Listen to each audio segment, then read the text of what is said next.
We're eager to talk with you about anything that is important to you. It is our intention to bring you into alignment with your desire on any question that you focus upon.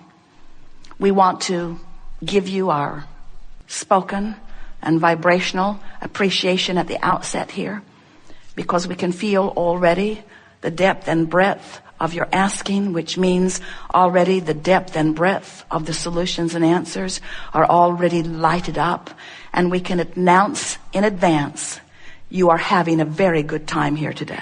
We want you to know that you have the ability, little by little, we'll give you lots of ways to do it, of moving yourself deliberately, and it takes a little bit of effort. Effort, what is effort? Effort is something you do to overcome resistance. If there's no resistance, it requires no effort at all.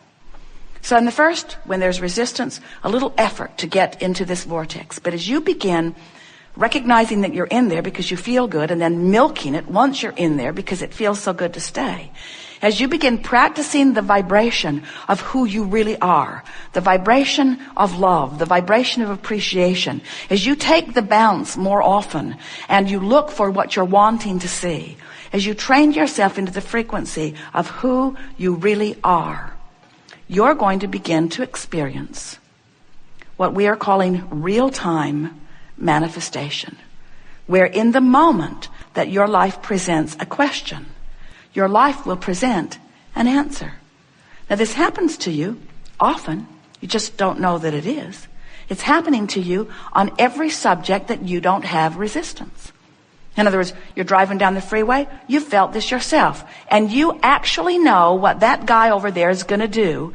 His erratic behavior is on your radar before he even does it. Don't you? It happens to all of you all the time. You sensed it, you knew it, and you made a decision and you acted accordingly, and you avoided a potential problem because the problem and the solution occurred to you simultaneously, because you were living real time, because you were not in resistance on that subject in that moment. The cells of your body are doing it all day, every day.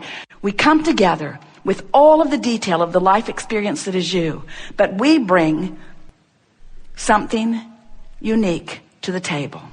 We come as full representation of who you really are in your vortex. And we hold our attention so significantly on who you really are, better stated, who you have already become, that we make it impossible for you to deviate from the vibration of the wholeness that is you if you're paying attention even a little bit. And that's what teaching is. That's what upliftment is. That's what healing is. That's who you all are. You have come to uplift, to teach through the clarity of your example, to train yourself into vibrational alignment with the whole of you, so that you can begin to see this magnificent world, this magnificent time-space reality in which you are focused through the eyes of Source, through the eyes of Source who is you. And the manifestation time will speed dramatically, because we're not kidding you when we say you were source energy before you came into this body, and you are source energy even though you are in this body. A part of you is here present, this focused genius personality that you know as you, important part of you here in this physical body.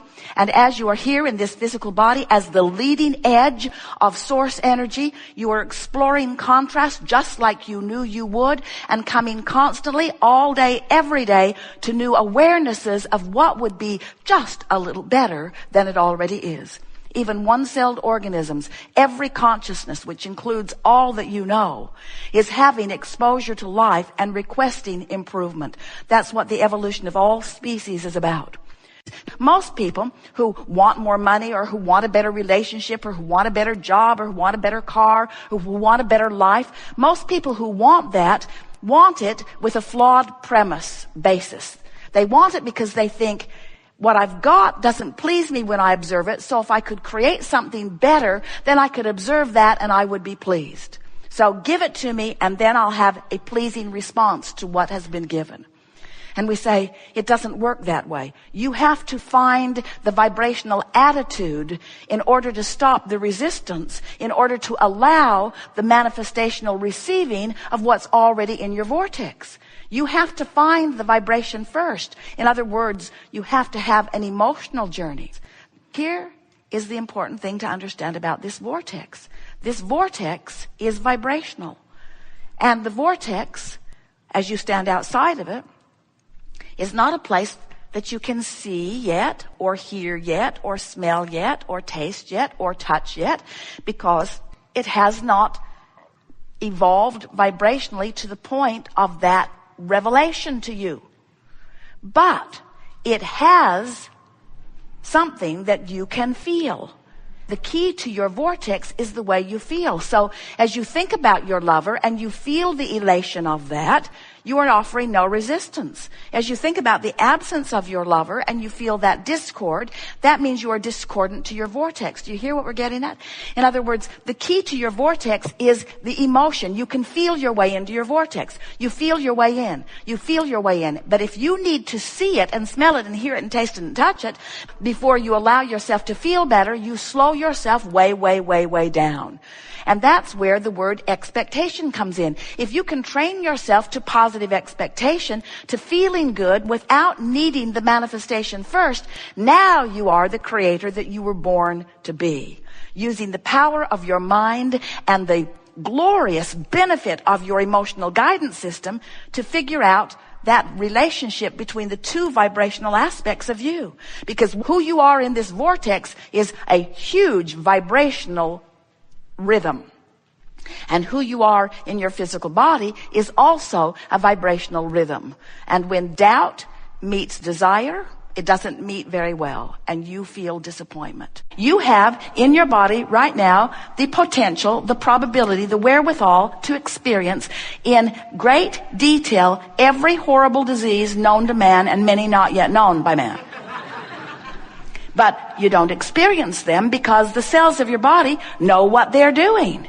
And for the most part, even though you're negative, you're worrying and fussing about this and that and the other, you have set up a reasonable amount of resistance. Don't you think it's interesting that even though you have the best medicine ever, the scientists that are really after it, a medical system that is evolved enormously, there is more disease present on your planet today than ever before. Don't you find that interesting, at least? And we want you to understand that you have the potential, you as individuals, and the collective consciousness will follow as enough of you are understanding it. You have the ability to ingest something or be exposed to something. You don't want to live in a cave. There's mold in there anyway, and bats. You can't protect yourself from what's out there. So as you're out there being exposed to it, don't you love knowing that in the moment that you are exposed and the consciousness of your cell recognizes it, which is immediate, that there is an equivalent bounce that is offered, and that in your basking and appreciating and loving, there's no resistance, and so there's no effort required for your cells to move themselves into balance. Don't you love how your planet balances itself? You freak out, there's an earthquake, and we say, good job, planet Earth, keeping itself in balance. You don't have earthquakes, you don't have volcanoes, you don't have a slight shifting of the pole every now and again. You cease to be. But you do have all those things because your planet knows how to keep itself in balance. And so does your physical body. And when you get out of the way, when you are no longer harboring these ridiculous, really, by comparison, prejudices against things, when you are no longer pushing against what you do not want, and you are thinking more of what you do want, training yourself into the vibrational equivalency of who you really are, now you get to live life the way you've intended it. You're in that place where in your alignment, in your vortex of creation, other cooperative components who think like you and desire like you and know like you are gathered, and together you cooperatively take thought beyond that which it has been before. That's what these gatherings are, you see. The question that this gathering wants to help you ask about yourself and answer is, are you a cooperative component to what you've asked for, or are you like most people, You're over there beating the drum of justification of why you want it. I need it. I need it because it's hard without it. I want it because I deserve it. I deserve it. And it's just wrong that I don't have it. And so when you're focused upon the absence of what you want and proclaiming your deservability while you've got that knot of contention in your stomach, you are resisting your own alignment with your own creation, and your own creation is you. The new and improved you. The you with more prosperity, the you with more vitality, the you with better balance, the you with more of whatever it is that the contrast has helped you to sort out. So as you know what you don't want, you know what you do want. And that rocket of desire emanates from you vibrationally. And here's the best part of this that you don't now know consciously, if you're like most humans, as that rocket exudes from you, this non-physical part of you who remained as non-physical energy even while you're here in this physical body, this source energy, God force part of you became the vibrational equivalent of the new request that you set forth, and holds that vibrational place marker, holds that set point, and calls you to it. Now, when you go toward it, you feel elation, you feel passion, you feel invigoration, you feel interest. But if you are moving in opposition to it, you feel the resistance of that opposition. You feel discouraged, or you feel unsteady, you feel overwhelmed, you feel frustration, you feel anger, blame, guilt, depression. In other words, if you are not moving toward who you really are, you feel the tug of that. That's what your emotions are telling you. Because you know you are the creator of your own reality, but we want to say it in a more emphatic way. You are the creator of you.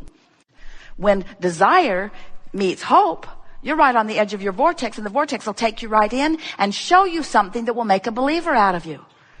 Now, we want you to feel this vortex, and we know, talking to physical friends who are used to seeing and hearing and smelling and tasting and touching about this vortex that you can't see and hear and smell and taste and touch, we know it borders on what you want to call fairy tales, but we've seen your other books, and you're good with fairy tales. In other words, anyone who's trying to explain the non-physical realm to physical beings.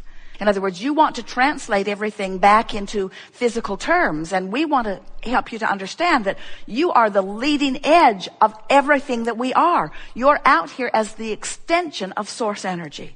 And when you stand here outside the vortex and demand that you see the culmination of what you want before you adjust your vibration, you are asking the impossible, because law of attraction is consistent always. Deliberate creating means you know you're expanding and you're making an effort to go with it. And when you do, life is full and fast and fun and delicious and invigorating. You feel the passion of your being flowing through you because you feel the fullness of who you are focused in you. To see the world through the eyes of Source, to live in this physical body in sync with the energy of who you are, and feel Source flowing through you, having the conversation in the elevator, having the conversation in the restaurant, having the conversation with your children or grandchildren, having a conversation with your lover. When you are in tune with the Source that is you, and you are letting the whole of you be present in this moment, that is deliberate creation, and that is the art of allowing it. You are source energy. Part of you came forth. You are exploring and expanding. You got to keep up with the expansion, or at least move in the direction of the expansion. And if you don't feel good, period. Esther said at some point along the scenario, maybe we should never ask for nice things. Maybe we should just never have nice things. Then when they drop it, we'd say, no problem. It's made out of plywood. It doesn't matter. I can make another one tomorrow. And Jerry said, I don't think that's what Abraham's going for here. I don't think that the secret to a happy life is holding back on your desires. You can't. You can't. Life is going to insist that you expand. The whole universe, everything that you are about, the core of the energy that is you, the very reason that you came into this body, into this glorious contrasting experience, it all exists for the joyous, inevitable, eternal expansion. You cannot hold it back. But when you hold yourself back with contradictory thoughts to the expansion, you feel the discord, and then sometimes you say, I think I shouldn't.